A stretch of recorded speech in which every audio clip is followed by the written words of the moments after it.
Hey everyone, welcome to Conversation Piece with Patrick Armstrong. I am the titular Patrick, and this is a show where we talk about the missing pieces of the conversations we're already having. Shout out to all our returning listeners, and a high five and hello to everyone joining us for the very first time. Thank you so much. My guest today is an adoptee influencer and educator. Adopted from Hunan, China at 9 months, she is passionate about spreading awareness and educating others about the reality behind adoption on her social media platforms. It is my honor and privilege to welcome Taylor Shennett to the show. Hey, Taylor, thanks for joining me. Hi, Patrick. Thank you so much for inviting me. I'm really excited to have these conversations. I know we've connected on social media in the past, so this is really exciting for me. Yes, I'm very excited as well. A little context for our listeners or viewers. Taylor and I think, originally met on Clubhouse, if I'm not mistaken. Oh my gosh, yeah, you're right. I thought, okay, Forgot about that. I was thinking about it. I'm like, I think that she was in some of our rooms and we had some conversations there. It's like, I'm glad that we can confirm that. But then started to follow you on social media, was just really drawn to your content because I feel like it's very accessible based on the way that you create digestible content about the adoptee experience for people who may not be adopted. So I really, really appreciate that. And I knew that you were a high-profile person in our community when my wife one day came to me and she goes, hey, you really need to check this person out on TikTok who's talking about the adoptee experience. And it was you. And I was like, oh, yeah, I know Taylor. So, oh my gosh, that's awesome. Yeah, it's really exciting to be able to sit down and have this conversation with you. I know I gave a little bit of a brief introduction, but before we hop into the conversation, for people in the audience who may not know who you are, do you mind sharing just a little bit more about yourself? Yeah, of course. So my name's Taylor. I'm based in Orlando, Florida. I'm not native to Orlando, but I moved here kind of right at the beginning of COVID, just as a why not. But I started doing adoption related content back in like 2012 or so. I originally started off with a blog and then I kind of migrated over to social media. And it wasn't until I started doing adoption content on TikTok that I realized that there's a huge absence of adoptee voices. And so I became more passionate about sharing my experiences as an adoptee in hopes of educating adoptive parents, helping other adoptees feeling seen and heard, and then also reaching out to those who are potentially interested in adoption on how to go about that, and kind of debunking some of those rumors and myths when it comes to adoption. I appreciate you sharing that. I did not realize you have been doing this since 2012. So we talk about in the community a lot, this coming out of the fog or apocalypse moments, coming to consciousness about our identities. Was there a specific thing that prompted you to start having that conversation that made you start thinking about, I'm going to share this on a blog and then eventually migrate over to social media? Yeah, so there's actually this one story that really pushed me into talking about adoption. And this happened when I was in high school. I was talking with a friend and one of our teachers at the time. And my teacher was telling me how he was an adoptive parent of 2 girls from Russia and how that adoption ruined his marriage and how he hated that he adopted them and how it was so horrible. And as an adoptee who was very fresh into talking about my adoption publicly, that was shocking. And to hear that from another parent, and I started thinking like, I don't see these conversations being held. And I don't see other adoptees talking about it. I'm only hearing adoptive parents. And so, that was like the first moment that I was like, wait a minute, I want to talk about this. And there's something that's deeper here that needs to be discussed. That is wild. And I think shocking is an apt way to describe it because, I don't know, I feel like you hear a lot of horror stories that come from adoptive parents specifically, but I've maybe not personally heard someone say, oh, I hate that I adopted these kids. Yeah. That is wild. It was really hard. And some of it is like, it's hard. They have, some disabilities that weren't disclosed, X, Y, and Z. It's an international adoption and there's a lot of things that aren't disclosed in international adoptions. So yeah, it was shocking. And I went home just feeling like crap. I was like, what the heck was that? Like, what? That's really jarring. Something that just kind of like forces you into kind of this identity, this consciousness of your own identity of being adopted specifically. Was that because you saw a lack of voices? Was that the reason that you decided to do something public, or did you feel like you had been telling and sharing your story privately and you just wanted to explore a different avenue? No, honestly, before that moment, I kind of talked about my adoption to my family and a few close friends, but it was always like in a very lighthearted way, like, oh, Mm, how, because I'm adopted, and like that self-deprecating, like, oh, sure. it's just that, like, I think a lot of us could relate to doing that because you don't know how to express those emotions. And a lot of people don't understand, like, how, I don't know, not how, but like just all those thoughts surrounding adoption and they're not positive. And so I really decided, let's just go public. Let's just put my feelings out there for the whole world to see. I don't care if it's my parents or I don't care if it's my neighbor or my teacher at school, which I really hope that he actually read the piece that I wrote about him to him. Um, but yeah, I just skipped the whole like, let's talk to family and just decided to go public instead. I really resonate with that because I feel like I did the same thing when I came out of the fog and started to tell my own story 3 years ago.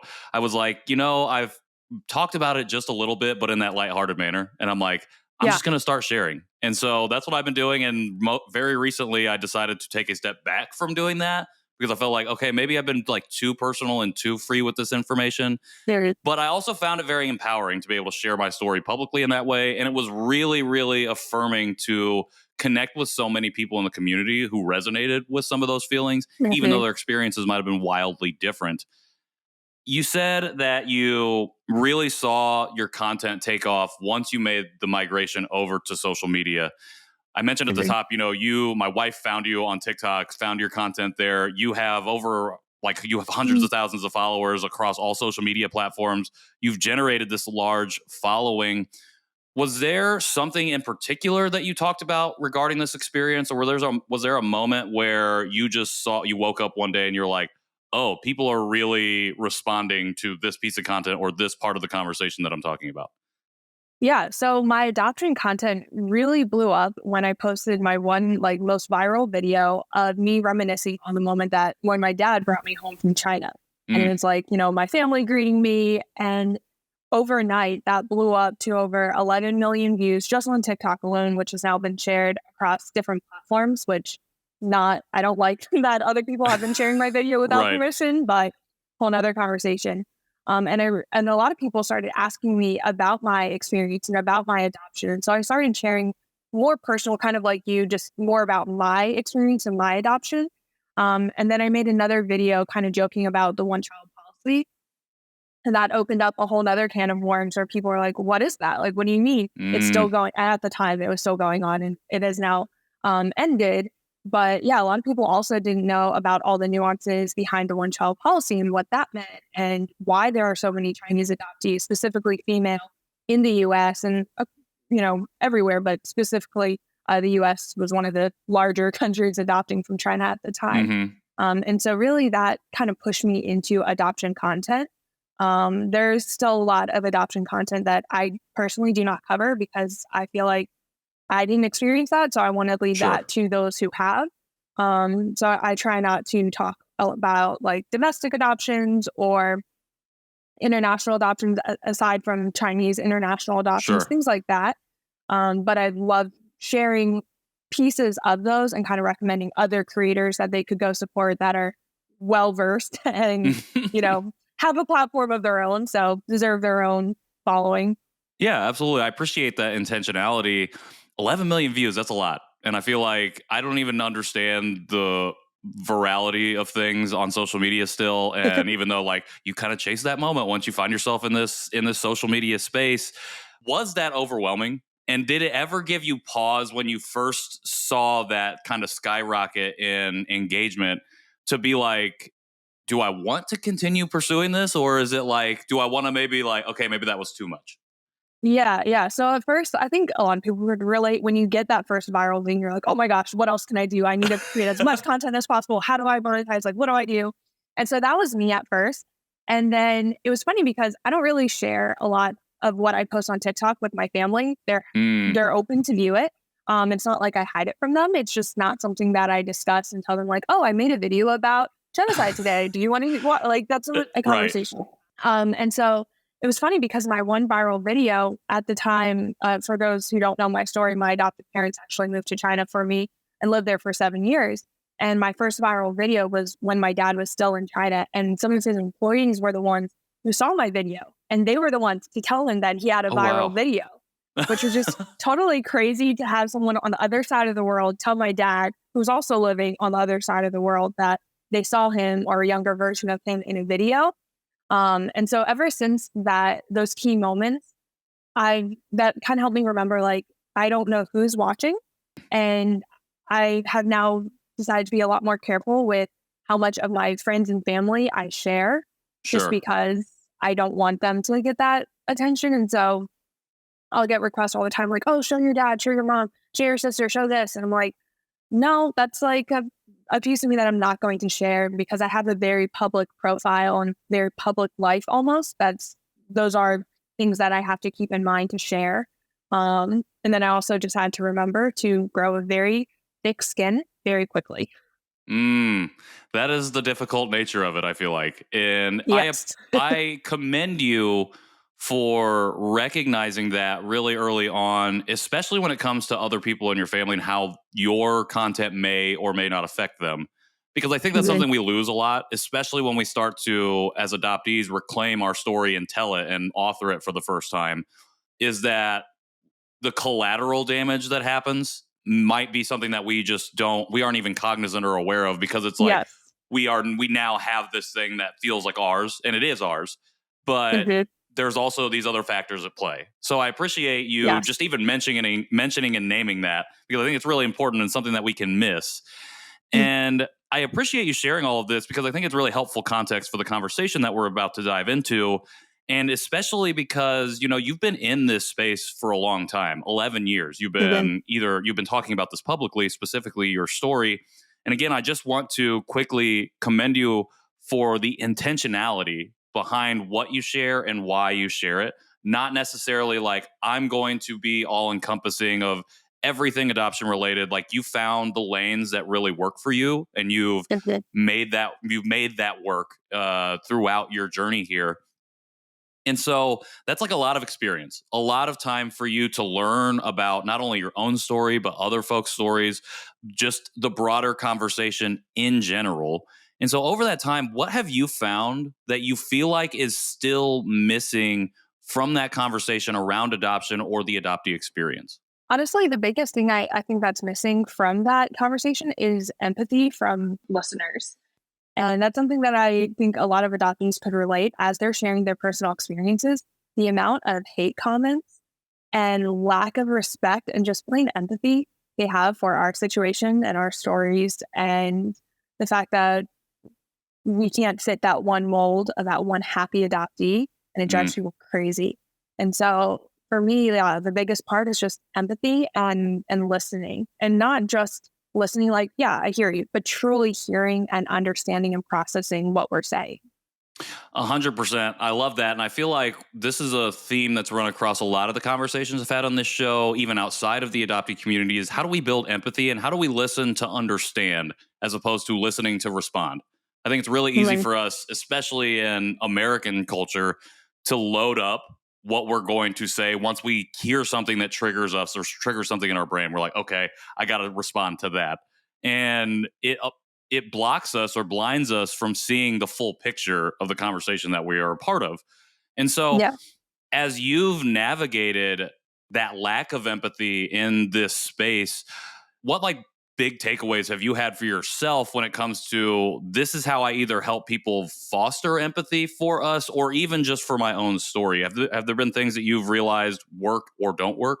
Yeah, so I'll give one example. I talk a lot about the one child policy, and that includes a lot of horrific things that have happened and that people have done. And a lot of times I get comments like, "Well, how could you love those people? How could you claim to be Chinese if they're the ones doing this?"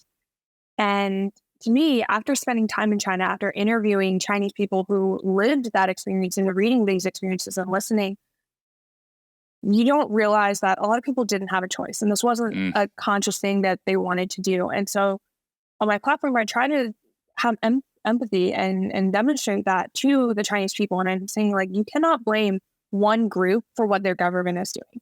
And that would be the same as if you blame America for some of the horrible things we've done. Like, every country has done horrible things, but it's not the individual person.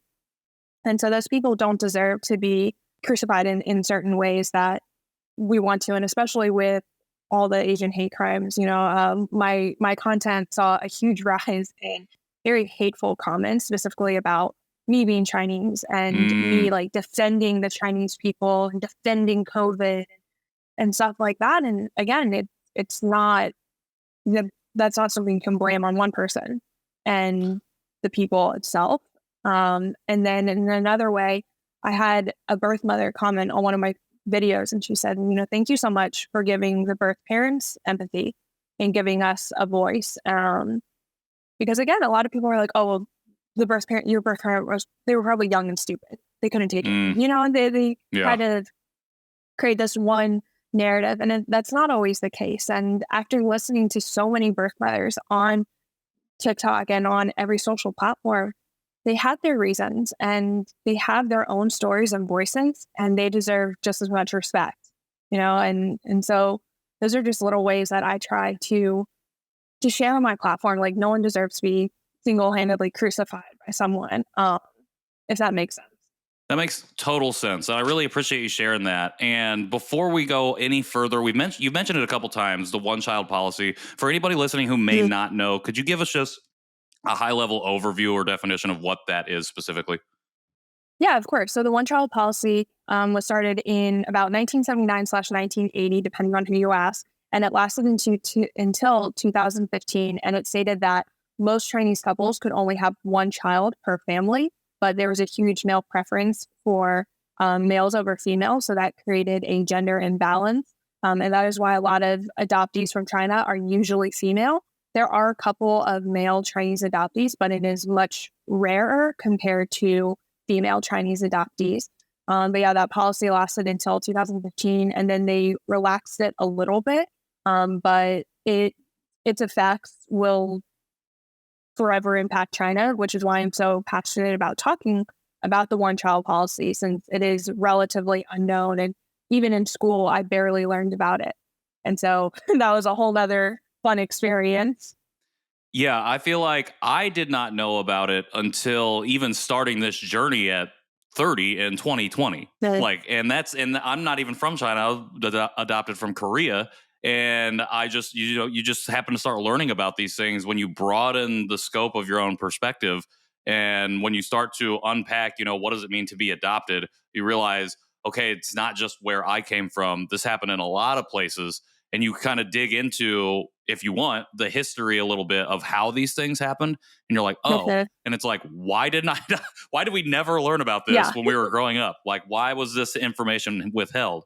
I appreciate you sharing that. And I want to go back to something that you had. So you said someone commented, a birth mother specifically, on the empathy that you are sharing or that you are expressing towards other parts of the people that are impacted and involved in adoption.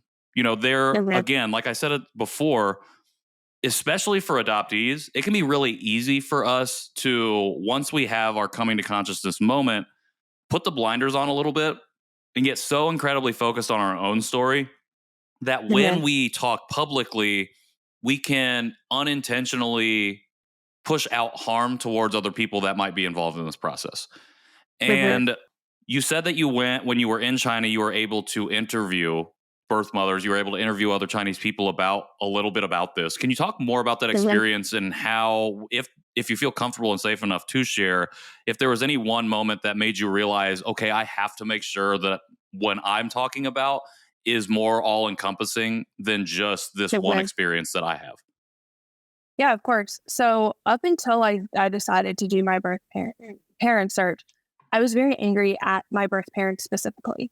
I was very angry that they made that choice, and that why would they do that to me, and that it must have been like something I did wrong. And it really wasn't until, and I also kind of held this anger more towards my birth mother.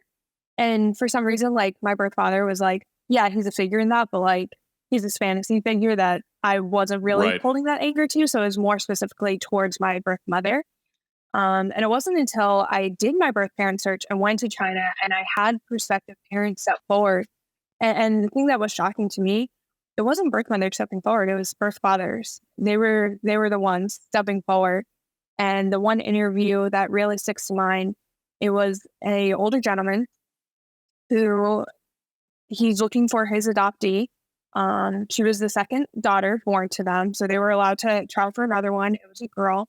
They couldn't afford her, so he recalled when he took her to the orphanage and left like money and a note in with her, and remember watching and trying to learn information about her. And he was absolutely heartbroken. And he was so upset that he did this. And he was like, I think my wife is still angry with me to this day for doing that to her.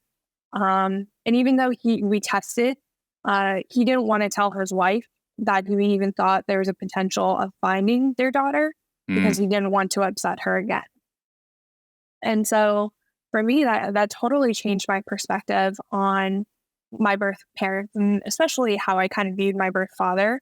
And it really humanized what a birth father is. And then I had another family who came forward, and their daughter was actually stolen from them by the government because she was an additional birth. And again, it was just realizing they had no choice. This wasn't, they chose to keep her, but the government made the choice to take her away. And then there's some other women that I talked to, but yeah, just seeing that and realizing like I totally misunderstood the situation. And of course, I still might have been like my birth mother and father both might have been like, yeah, that's fine. Like they might have made that decision. But in a way, it kind of gave me peace knowing that there are so many other families that didn't. And I'm friends with a lot of other searchers on Facebook and WeChat, and they'll share stories and videos of, Chinese parents absolutely heartbroken that they don't have their daughters. And again, like people want to say like, oh, how could the Chinese do this? They're so heartless. And they're really not. Like, again, it wasn't them. They had no choice. It was the government. So yeah, I don't know if that answered your question. It absolutely did. And I really appreciate you sharing that and sharing multiple examples because I just came back from Korea myself. And something that I've really been struggling with and trying to process is this loss of history that we Yeah, have when we aren't able to literally and directly look back at who our birth parents might have been, who our first families were, and then look beyond that. We can look at the country itself and say, okay, these are my ancestors. This okay, country is my ancestral land. But in reality, we can't like literally tie ourselves to an actual lineage. And like yeah, we are the start of our own family trees essentially.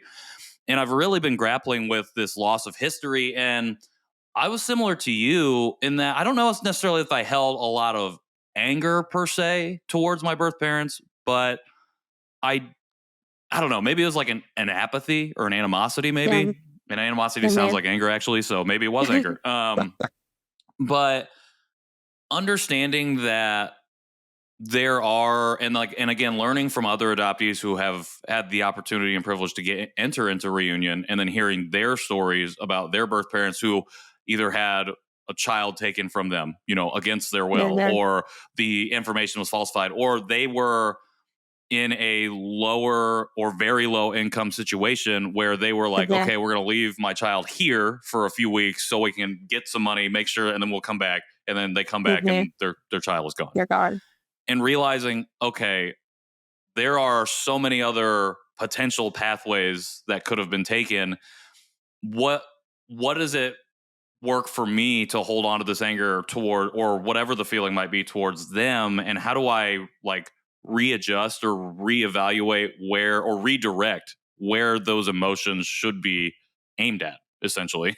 yeah, And yeah, so I think it's really interesting, and I really appreciate again you sharing that because we need to be able to understand that two things can be true, that we can have these feelings and we can be upset for any number of reasons at yeah, whoever is involved in the system, and until and if we get the privilege of learning our true origins, we'll probably never know.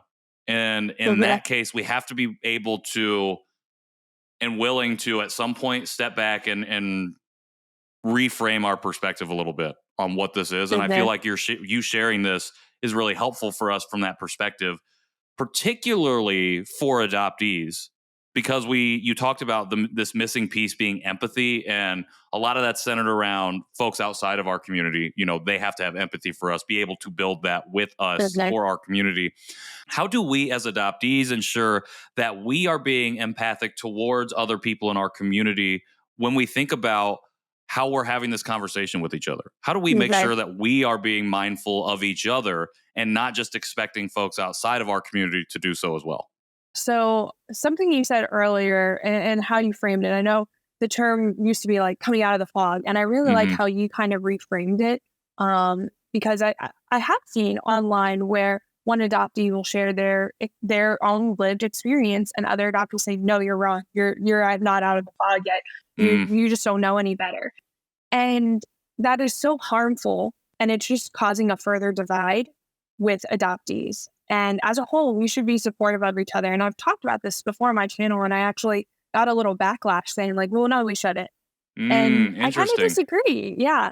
And it was adoptees saying, like, no, I don't think we should. And, for me, every adoption is different. And every adoptee needs space and time to learn how they want to navigate their adoption, how they want to view their adoption, how they want to navigate what's next, what comes next for them. Is that a birth parent search? Is that saying, I'm good, whatever. And I think as an adoptee community, we need to be okay that someone else is okay with something we're not.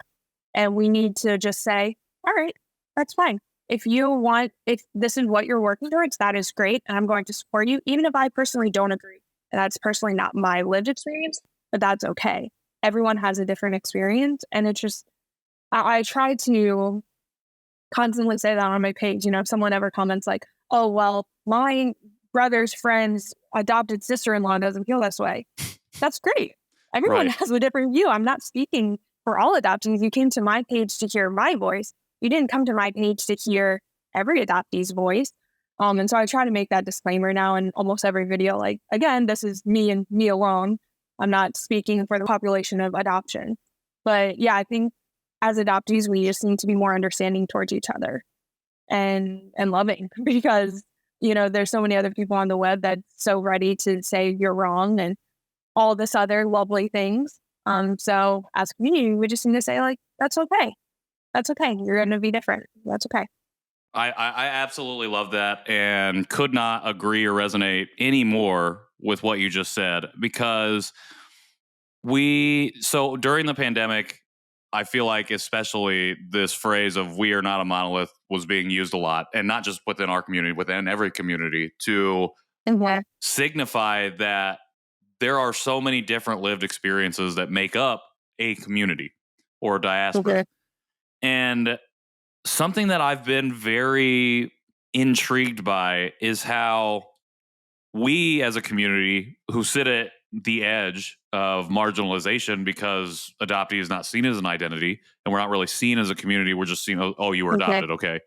And how when we come to consciousness and we start to have these conversations, how there are adoptees who will, and again, maybe this is unintentional, but weaponize their own experience to put down other people whose experience is different than Yeah. theirs.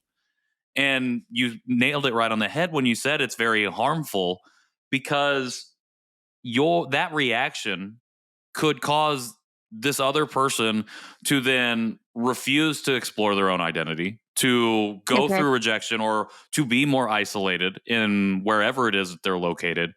And at the end of the day, that's the seed for further marginalization down the line, not only from other people outside of their family or their friend group or their community, but from themselves.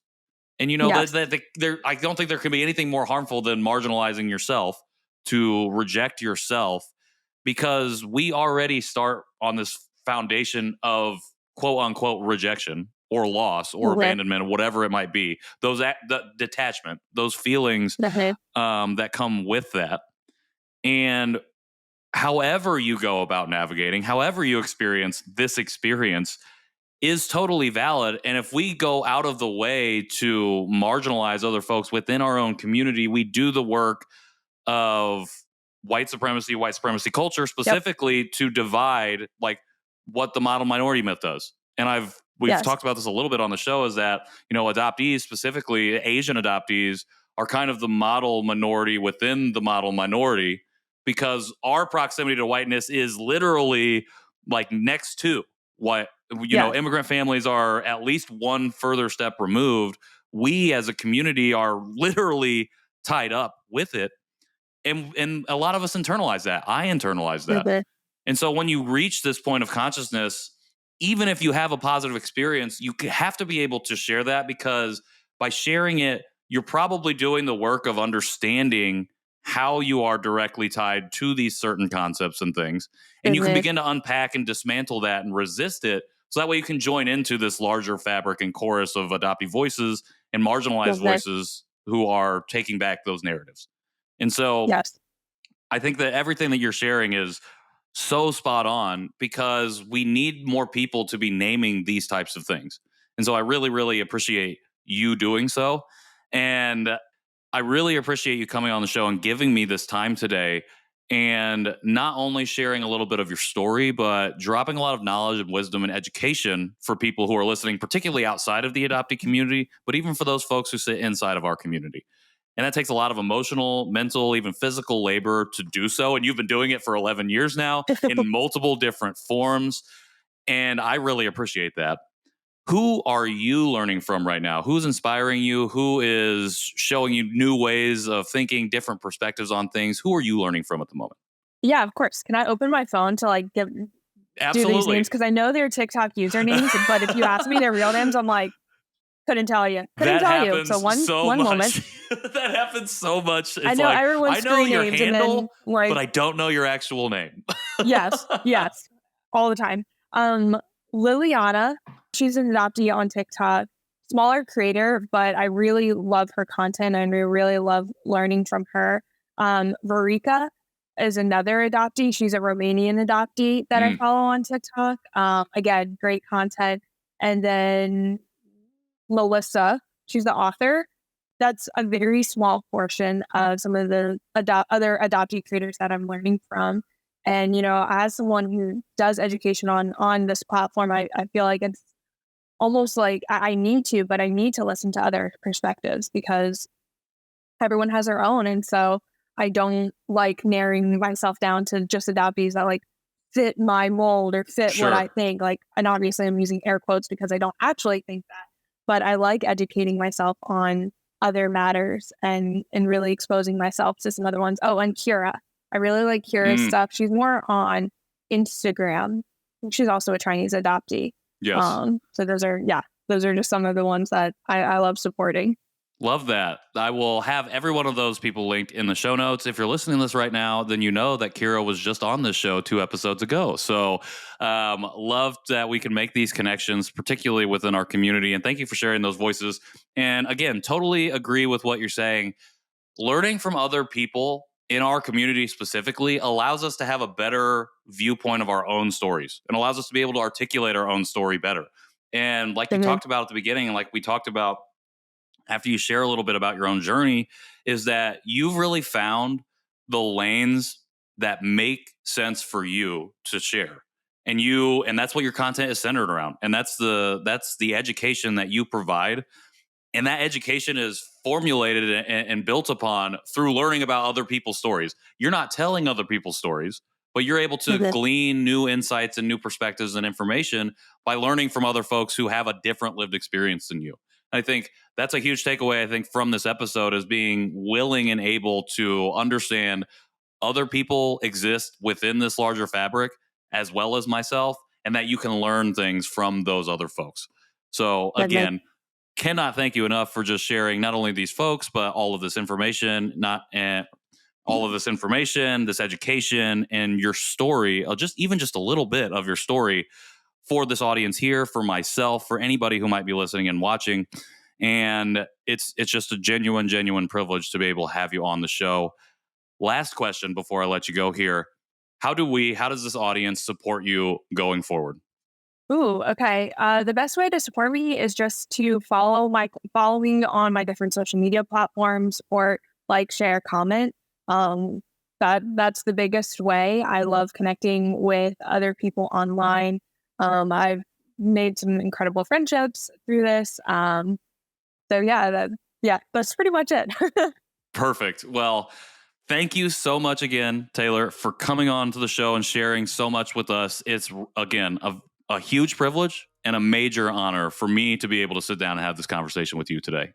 Thank you so much, Patrick. I've been dying to have this conversation with you. And so it's nice to finally meet kind of face to face a little bit more. So yeah, I'm absolutely honored to be on here. Well, we will definitely have to have many more conversations going forward. For everybody out there listening, you can find all of Taylor's links in the show notes here. We'll also link all of the creators that she shared a little bit earlier, and you can find them all in the show notes. I just said that. I don't know why I said it again. If you want to find us, you can do so on Instagram at Conversation Podpiece. I think we're on TikTok. Okay, I know we're on TikTok too, but I'm not 100% sure what that handle is. I think it's the same. It might be Conversation Piece Pod. Who knows? I'm vacillating between the two because I only have so many things that I can get to. If you do feel so inclined to leave a rating or review on whatever player or watcher that you are seeing or listening to this on right now, we would greatly appreciate that. And last but not least, if you're interested in supporting the show in the future at any point, feel free to hop in our DMs or visit our website, conversationpiecePod.com. Until next time, I'm Patrick Armstrong, and this has been Conversation Piece. Thanks, Taylor. Thank you.